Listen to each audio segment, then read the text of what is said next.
and welcome to Kingdom Wisdom with AJK. And today we're going to be using the word ship, S-H-I-P, metaphorically. And we're going to be using this to describe the different ships that can help you to scale the storms of life. On that note, let's get into it. Before a storm hits, you must ask yourself, what did I allow in to cause the storm to hit? Because your ship was sailing okay until the storm. Most likely, it is as a result of what you have left or you allowed into your boat that allowed the storm to hit. This is what censorship is about.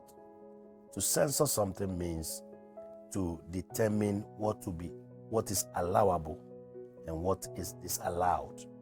So you can allow certain things into your life or disallow certain things. It's called censorship. You filter. Life is all about filters. You must create boundaries. You must create the situation that will allow certain things not to easily find their way into your life, whilst other things should be able to find their way because it will cause you to thrive. Now, if you allow things into your life that weigh you down, then those things should be thrown out of your ship.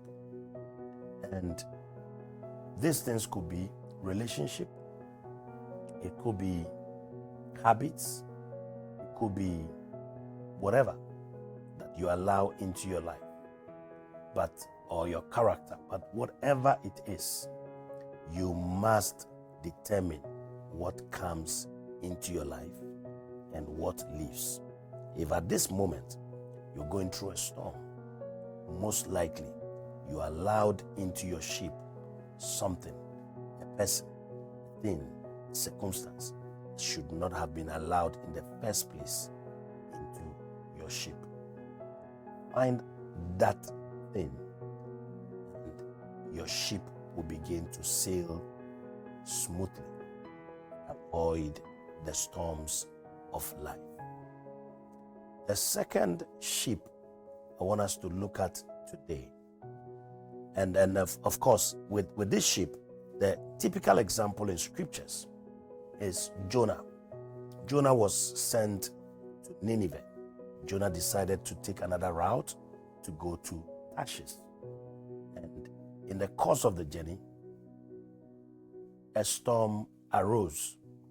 The people in the boat, by some divine means, cast a lot. The lot fell on Jonah. So they knew that Jonah was the reason for the storm. Even them had wisdom to know that no storm just arises. There is a reason why a storm will arise. As much as they loved Jonah, they would have wanted Jonah to go with them to the end of the journey. That was where the journey ended for Jonah, because it's either them to survive or Jonah must go. They threw Jonah overboard because they loved survival more than Jonah. This is what censorship is about. The next ship that I want us to look at today is a ship called authorship. And authorship will take us a bit more, so I will just do an intro of it today, and then we will come back to it when next we have the opportunity. Authorship has to do with writing. Life is like a storybook filled with chapters, and every chapter has what is expected. And sometimes you will find out that just as you start out, you may encounter a storm, a crisis, some circumstance that is unfavorable. But don't hand over your pen to somebody else just because you encountered a crisis. Take back your pen and write your own story, because the first chapter may not be favorable, but the second, the third, the fourth, the fifth, and so on may become favorable. In other words, the tides can change. What must you do then? It's called tenacity, perseverance. This is how you move through the stories or the storms of life that are unfavorable, or the chapters of life that are unfavorable. The story is told in the scriptures of Naomi, who traveled to Moab with her husband and 2 sons. And the 2 sons married Ruth and Orpah. In the course of time, their husband died, and the 2 sons also died. They all died prematurely, most likely because they were in the wrong place at the wrong time. The decision had to be made whether Naomi stays in Moab or returns to Bethlehem, where they came from. She decided she wanted to return back to Bethlehem, the house of bread, because there was so much scarcity in Moab. It was said that even children, babies, were killed and pounded and eaten. So that should tell you how scarcity had hit Moab. Well, she broke the news to the 2 daughters-in-law that this is where our chapter ends together. Please go back to your people. Orpah took the first opportunity and bidded the sister-in-law and the mother-in-law bye-bye, went back to her own people. But Ruth, a unique character, said, I have nowhere else to go. I want to stay with you.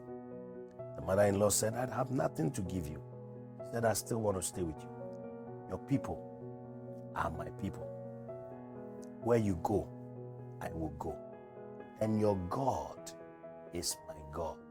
Where you die, I will die. It's a covenant language. And it's a covenant language foreign to a lot of us today because of the problem of disloyalty, the problem of not wanting to fight. Ruth was ready to fight. She didn't want to let this first chapter of the vicissitudes of life to be what determines the rest of her story. So she wrote other chapters.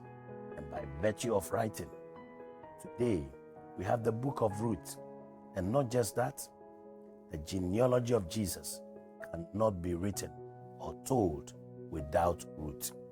The genealogy of David, the great king, cannot be written or told without Ruth, a woman that was tenacious, that was audacious, and that was ready to write the next chapter of a story beyond pain, beyond despair. This is what we can take for this week. This note.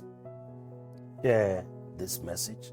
Let somebody learn some wisdom from this wisdom nuggets.